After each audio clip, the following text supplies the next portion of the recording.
Good day, everyone. How is everyone doing? Hope you're all feeling groovy, realizing the government does not love you, and also realizing that pretty much everything you've been told since the day you were born is a lie.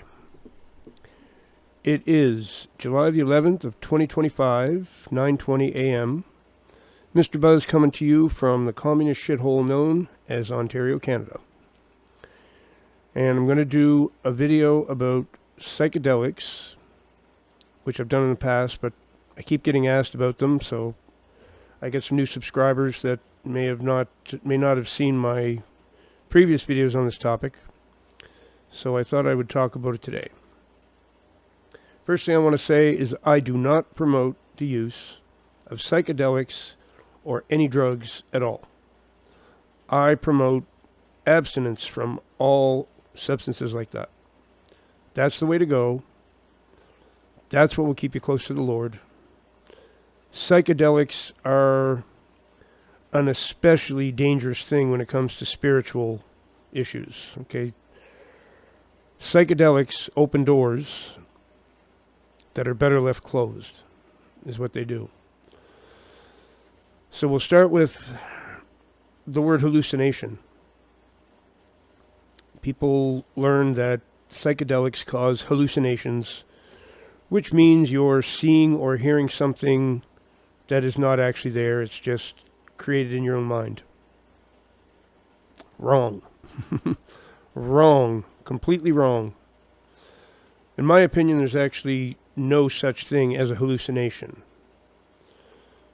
What hallucinations are is gaining access to something that's always there, but you normally can't see or hear it. So psychedelics cause a human being to vibrate at a different frequency and gives the human being access to other realms. Okay, the way David Icke explains this is the best. What we are experiencing here in front of us, imagine a radio station being tuned in. You know, you hear all the static, and then all of a sudden it's on the station and it comes in clear and you can hear it. It's basically what all this is. This is a certain frequency, and we are tuned to that frequency so we can see it and experience it and feel it, and it's all real. Because in my opinion, everything that you see is not actually real. It's the way God created everything. It's real to us, but there's not actually any substance there. It is just perception.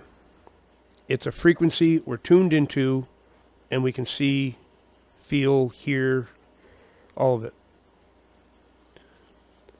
When you take psychedelics, especially the plant medicines, well, there's a couple things going on. One, it changes your frequency so you can have access to other things. Two, all plants have a spirit. Okay, I will repeat that. All plants have a spirit. It's like you have a soul. The plant also does. It's a different one. It's a plant spirit, but it's a spirit nonetheless. In many other religions other than Christianity, you will hear people talk about how a plant is an incarnation of a certain spirit or whatever. Like, there's one the Hindus talk about that they say Shiva resides in the plant. And we have the Mazatec Indians in Mexico. They believe that Salvia divinorum is an incarnation of the Virgin Mary. Well, I can't confirm that that's true. I think it is. I think it might be. I don't know, but that's quite possibly true. They swear to it, and the Mazatecs are pretty smart, so they think that for a reason. But all plants have a spirit, regardless if it's Shiva or the Virgin Mary in the plant. All plants have a spirit, and when you consume a plant medicine, you are interacting directly with that spirit. Now, the first time I did ayahuasca, I didn't know what to expect. I've done ayahuasca a few times with a shaman, real ceremony, the real McCoy. It was wild. I do not recommend it. As I said, it opens doors that are better left closed. So do not take this video as, oh, I should go out and try some plant medicines now. No, you shouldn't. You really shouldn't. This is for education purposes only, not to endorse the use of them. I got to keep saying that because I really don't want my videos to encourage anybody to use those things. I really don't. It's the opposite. The first time I did ayahuasca, they call her Mother Ayahuasca. She appeared right before me, right in front of my eyes, and spoke to me just like a person would be standing in front of you and talk directly to you. That's what this was like. And she sat down beside me and said, "Are you ready?" Am I ready for what? She's like, "Well, you can ask anything you want, and I'm here to answer you." She said that the shaman who was doing the ceremony had asked her to be real nice and gentle with me, which he told me later on that he had done that. He said, I asked her to be very gentle with you. It was your first time, and I didn't want you freaked out. I wanted you to have a good experience. And that's exactly what she said. And then I said, okay, what is my purpose in life? And I started asking questions like that. And as soon as I asked the first question, a movie screen went up in front of me, and the answer was on the movie screen. When I asked what my purpose in life was, I was a guitar teacher at that, well, I still am, but I was a full-time guitar teacher at that time and had 40, 50 students a week, a whole bunch of children I was teaching, and I had a large group of students. And it was a movie played right in front of me teaching the children and, teaching guitar and music. I was like, whoa. So I'm fulfilling my purpose. She's like, oh, yeah, you're doing great. What else? She's like, that was an easy one. She said, give me something harder. Give me something really wild. And on I went. I just asked question after question. And every time I asked a question, the answer came up on the movie screen. When it was all over, she just got up and left. Said goodbye to me. She even told me that my wife was going to leave me, which happened shortly afterwards. She gave me every answer I was looking for, and all were accurate. Everything she told me was correct. So when I asked the shaman, I was like, what was that all about? And he's like, well, that was literally, you met the spirit of ayahuasca. You met the actual entity that resides in that vine. And it's a female. She can be very jealous and she can be very vengeful, but she can also be very gentle and very kind, which I asked her to be with you. And I'm like, whoa. I mean, I was blown away. To say, put it mildly, I was completely blown away. It took me weeks before I could just relax about everything after that. It was so intense. And I did it a few times afterwards and had nasty experiences, actually. One was horrific. One was totally horrific. I do not recommend the use of that stuff. The only one that I've never had really bad experiences with is magic mushrooms, psilocybin.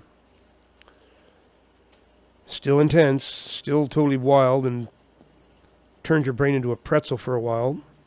Can turn your brain into a pretzel permanently if you're not careful with dosage and setting, and if that plant spirit decides it wants to mess you up, it can. So this is why they're so dangerous spiritually. And also, once you open up these doors I'm talking about with a plant medicine, other things come in. That's what I mean about opening the doors. It's an invitation to the demonic realm. So the term plant medicine is deceptive in itself.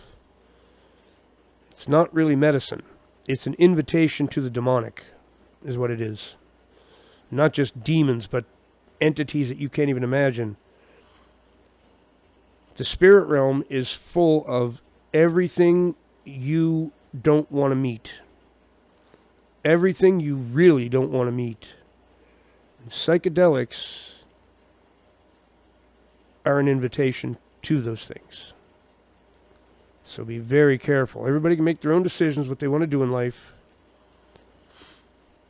If anybody gets anything out of this video that I'm making here, I hope it's that they don't try. I hope I can deter somebody from trying them. And here's the other thing about them. It's a one-way ticket. Okay, when you take psychedelics for the first time, if you have an intense experience, if you take enough of a dose that it, you see the spirit realm, you have been changed permanently. There's no going back. You can't go back to who you were before you took it. Once you take it, that change is permanent. And some people regret it. Some people regret it deeply. They wish they could go back to, well, you've heard ignorance is bliss. Ignorance of this stuff is better than knowledge of it, especially for some people. You can have a lot more peaceful existence being completely ignorant of these things. I've had experiences so wild and so intense, because I got heavy into shamanism and became a shaman. I did Salvia divinorum, I did Peruvian torch cactus, I did Amanita muscaria. What else have I done? Salvia, Peruvian torch, San Pedro. I never did peyote, never even seen that. But I went through the gamut of them. I didn't do the psychedelic toad either. I was encouraged to, but I didn't do that. And ayahuasca was probably salvia is the wildest of all. I had experiences so wild that it turned my brain into a pretzel for a while. It was impossible to just exist normally anymore. I couldn't get those things out of my mind. I met entities that communicated with me about certain things and frightened the pants off me. They're more powerful than people can realize. Now LSD, people love that one. That's a synthetic one.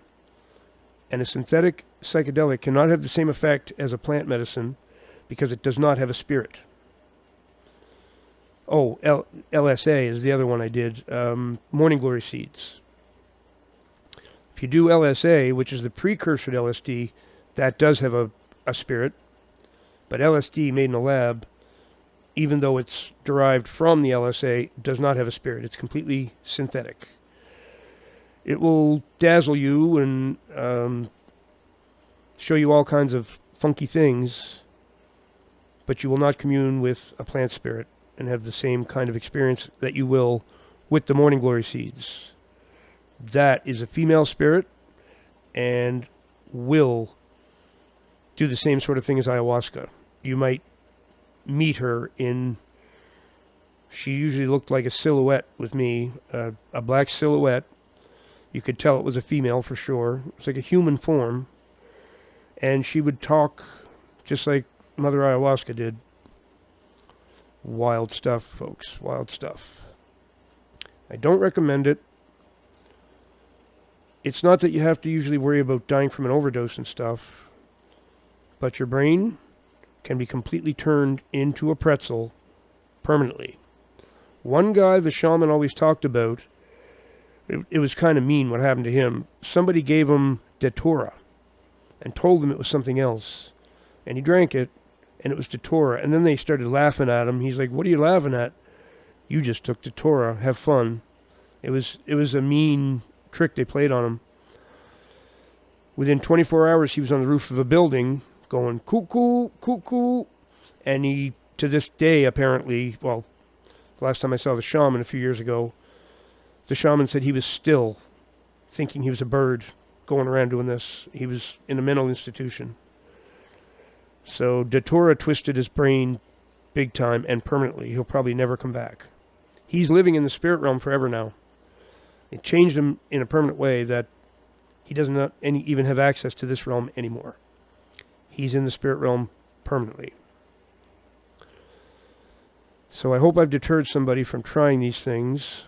Salvia is even legal in a lot of places. Don't touch that one. That one is unbelievably pretzel brain oriented. That one is just nuts. Stay away from them all. That's my recommendation. And I'll leave it there. What you want to do, if you're looking for something spiritual, turn to Jesus Christ. Turn to the real Lord. Don't be fooled by psychedelics and plant medicines. They're deceptive, and they open doors that are better left closed. Jesus Christ is the way, the truth, and the life.